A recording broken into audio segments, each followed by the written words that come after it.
Hello friends, welcome to my channel. तो चलिए आज के अपने चैप्टर स्टार्ट करते हैं। और हमारे चैप्टर की स्टार्टिंग वहीं से होती है जहाँ से हमने लास्ट चैप्टर को छोड़ा था। और युंग अपने नेक्स्ट टारगेट के बारे में हमें बता रहा होता है। और फिर युंग बताता है जो एक कंप्यूटर हार्डवेयर और क्वांटम और सॉफ्टवेयर की कंपनी है और वो एक यूनिकॉर्न कंपनी बन चुकी है।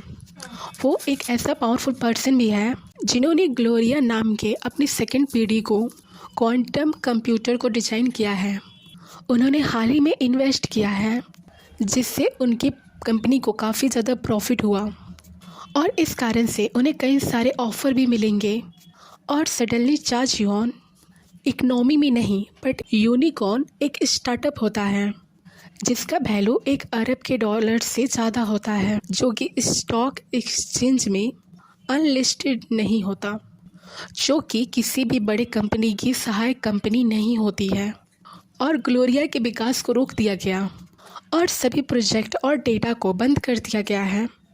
और फिर युंग हमें बताता है इस मिशन को हमें वापस लाना है। और फिर हमें युंग को दिखाया जाता है और युंग सोच रहा होता है ये बहुत ज़्यादा अनएक्सपेक्टेड है, उन्होंने ग्लोरिया पे काम करना बंद कर दिया है।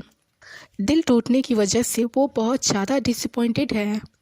और युंग ये सारी बातों को सोच रहा होता है और फिर वो अपने सर को हिलाते हुए बोलता है नहीं, ऐसा नहीं होना चाहिए। और हमारा सीन शिफ्ट होता है और फिर हम युंग को देखते हैं जो चिल्लाते हुए बोलता है युन चाई, क्या तुम सच में मेरे साथ ऐसा करने वाले हो?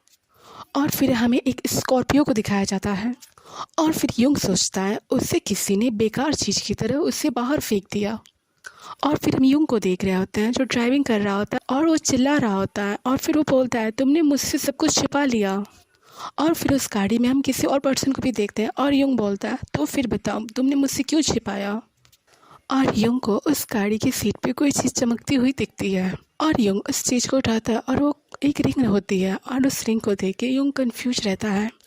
और युंग सोचता है एक रिलेशनशिप, वो भी इतना शानदार रिलेशनशिप, वो उससे इस तरह कैसे छोड़ सकता था और वो इसे ठुकराने के लिए भी तैयार था। युन चाय वो पर्सन जो हमारा टारगेट था, वो हमारे मिशन की शुरुआत में ही अलग हो गए। हमने उसके बारे में काफ़ी सारा इन्फॉर्मेशन इकट्ठा किया था बट हमें अभी नहीं पता कि वो कैसा दिखता है। एक्चुअली युंग यहाँ पे जिस पर्सन का स्पाई कर रहा होता है उस पर्सन का इनकी स्पाई करने से पहले ही उस पर्सन का रिलेशनशिप टूट चुका रहता है और उसके बारे में युंग हमें बता रहा है। और फिर युंग हमें बताता है ऐसा लग रहा है जैसे कि उसकी सिक्योरिटी बहुत टाइट है और उन लोगों की सेफ्टी ही हम लोगों को गुस्से से पागल बना रहा है। इस वजह से हमारे मिशन में काफ़ी सारे प्रॉब्लम्स आ रहे हैं। और फिर हम उस पर्सन को देखते हैं जो उस गाड़ी को ड्राइव कर रहा होता है और वो युंग नहीं होता है, युंग बैक सीट पे बैठा रहता है। और फिर वो पर्सन जो गाड़ी ड्राइव कर रहा होता है वो युंग से बोलता है आपको उनके प्लान के बारे में पता लगाने का इतना एक्साइटमेंट क्यों था? क्या आपको सच में लगा था कि मैं आपको बंद कर दूंगा? एक्चुअली ये पर्सन अभी जो बोल रहा है हमने कुछ देर पहले देखा था कि ये पर्सन काफ़ी स्पीडली गाड़ी ड्राइव कर रहा होता है और इस वजह से युंग काफ़ी डर चुका रहता है। और फिर वो सेकंड पर्सन बोलता है इसके बारे में आपको कोई कुछ नहीं बताने वाला, उसे तिजोरी में बंद करके रखेंगे और उसकी सुरक्षा वो सुअर करते हैं। और यहाँ पे वो सुअर उनके गार्ड्स को बोल रहे होते हैं। और फिर हम युंग को देखते हैं जो अपनी आंखें चौड़ी करता है और बोलता है क्या तिजोरी में सुअर? पर फिर भी। और फिर हम ट्रैफिक लाइट में रेड लाइट को देखते हैं और वो पर्सन जो उस गाड़ी को ड्राइव कर रहा था वो सडनली चिल्लाता आ और उस गाड़ी को ब्रेक लगाता है। और इस पर्सन के सडनली ब्रेक लगाने की वजह से जो युंग जो पीछे बैठा रहता है वो सडनली गिर जाता है और वो चिल्लाते हुए बोलता आ क्या कर रहे हो तुम? एक्चुअली यहाँ पे एक छोटा सा मिस्टेक हुआ है। युंग जो रहता है उस पर्सन के साथ नहीं रहता है, वो उस पर्सन की स्पाई कर रहा होता है और उस पर्सन को नहीं पता रहता कि युंग भी उसकी गाड़ी में उसके साथ ट्रैवल कर रहा है। और उसकी सडनली ब्रेक मारने की वजह से युंग गिर जाता है और वो पर्सन भी युंग को देख के सरप्राइज होकर चिल्लाता आ। और युंग सोचता अच्छा खूब मेरा काम हो गया। आई होप आप इस चैप्टर को अच्छे से समझ पाए। इस स्टोरी में मुझे इस स्टोरी में थोड़ा सा मिस्टेक होता है, आई होप आप समझ पा रहे होगे बट आई प्रॉमिस यू कि मैं नेक्स्ट चैप्टर से स्टोरी को बहुत अच्छे से एक्सप्लेन कर पाऊँ। अगर आपको कोई कन्फ्यूजन हो तो आप मुझे कमेंट कर सकते हो, मैं आपको क्लियर कर दूंगी। और फिर वो पर्सन सरप्राइज होकर युंग से पूछता है तुम कौन हो और तुम मेरी कार में क्या कर रहे हो? टेस्ट तुम वहाँ तक कैसे पहुँचे? और यूंग उस पर्सन को देख के सोच रहा होता है ये मेरे साथ क्या हो रहा है, मैं रखता हूँ। और वो पर्सन यूंग से बात करने में बिजी होता है और उसके सामने से एक बस आ रही होती है और यूंग सोचता है ये सच में नहीं, ये सब कुछ कभी नहीं रुकेगा। और वो ज़ोर से चिल्ला रहा होता है और उनका उस बस के साथ एक्सीडेंट हो जाता है। और फिर हमारा सीन शिफ्ट होता है और हम किसी को चलते हुए देखते हैं और हमें हॉस्पिटल का सीन दिखाया जाता है और वहाँ पे काफ़ी क्राउड होता है। और फिर हम किसी सेकंड पर्सन को देखते हैं और इसके साथ 2 उसके बॉडीगार्ड्स भी रहते हैं और कोई पर्सन अपने दांत को खिटखिटाते हुए देख रहा होता है। और फिर हम यूंग को देखते हैं जो हॉस्पिटल में रहता है और वो बेहोश रहता है और उसकी आँख खुलती है और वो बोलता है आह। और उसका कलीग उससे बोलता है कैट के बच्चे क्या तुम जग गए हो।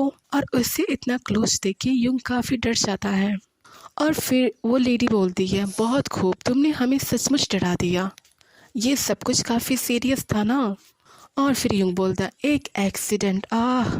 और फिर हम यूंग को देखते हैं और उसे दर्द हो रहा होता है और वो बोलता है आह। और वो लेडी यूंग के पास जाके बोलती है अरे बाप रे क्या हुआ, क्या आपको दर्द हो रहा है, क्या आप चाहते हैं कि मैं नर्स को बुला दूं। और फिर यूंग बोलता है क्या हम हॉस्पिटल में हैं और मैं यहाँ कैसे आया।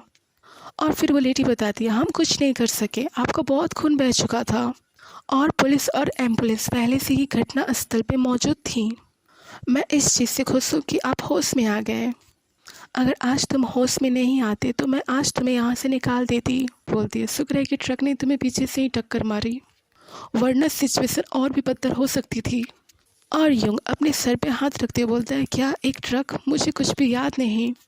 कोई बात नहीं, मुझे ऐसा लग रहा है जैसे कि मेरा सिर फट जाएगा, मुझे अपने दर्द को कम करने के लिए कुछ ढूंढना होगा। और फिर वो लेडी बोलती है अरे संभाल के, क्या तुम इसके साथ हिल सकते हो। और फिर यूंग सोचता है अरे मुझे कुछ याद आ रहा है, दुर्घटना से पहले मैंने कुछ इम्पोर्टेंट सुना था और ये हमारे मिशन के बारे में था। और फिर यूंग उस लेडी से पूछता है क्या वो पर्सन ठीक है, वो कोई साधारण व्यक्ति नहीं है। और यूंग की बात सुन के वो लेडी बोलती है आपकी सिचुएशन से ज़्यादा बुरी सिचुएशन उसकी नहीं है। और फिर हम देख रहे हैं कोई सडनली उस रूम की डोर को ओपन करता है और फिर कोई बोलता है वो आ गया है बॉस, वो यहाँ पे है। और यूंग और वो लेडी कंफ्यूज होकर स्टेयर कर रहे होते हैं। और फिर वो देखते हैं उनके रूम में बहुत सारे लोग आ चुके रहते हैं और वो लेडी बोलती है अरे बाप रे। और फिर यूंग सोचता है ये गुंडे कौन है और वो अचानक से कैसे आ जाता है। और फिर देखते हैं हम उनके चीफ को और कोई पर्सन बोलता है इस तरफ चीफ। और फिर हम देखते हैं ये वही पर्सन है जो हमारी स्टोरी के फर्स्ट चैप्टर में यूंग से मिला था जब यूंग होटल से भाग रहा था। ये बास्टर्ड। और वो पर्सन आके सडनली यूंग का कॉलर पकड़ के उससे चिल्लाते हुए बोलता है मेरा ब्रदर रिसर्च में बहुत अच्छा था, तुमने बस उसका एडवांटेज उठाया है। और क्या ये सब तुम्हारे लिए इनफ नहीं था कि तुम उसके से और इसके कारण तुम और ज़्यादा डिमांडिंग हो गए। मैं तुम्हें जान से मार दूंगा ताकि तुम नेक्स्ट टाइम ऐसा कुछ भी ना कर सको। और फिर हम उस पर्सन को देखते हैं जो बहुत गुस्से में रहता है और फिर वो बोलता है भाग लेता है बट तुम होटल वाले पर्सन हो ना। और वो यूंग को बोल रहा होता है तो तुम मेरे ब्रदर के लवर हो। और ये बात सुन के यूंग भी काफ़ी शॉक्ड हो जाता है और बोलता है क्या। ओके, आज का अपना चैप्टर यहीं एंड करते हैं। आई होप आपको ये पसंद आया होगा। अगर आपको ये पसंद आया तो प्लीज़ मेरे चैनल को लाइक सब्सक्राइब एंड शेयर करें। Thank you so much.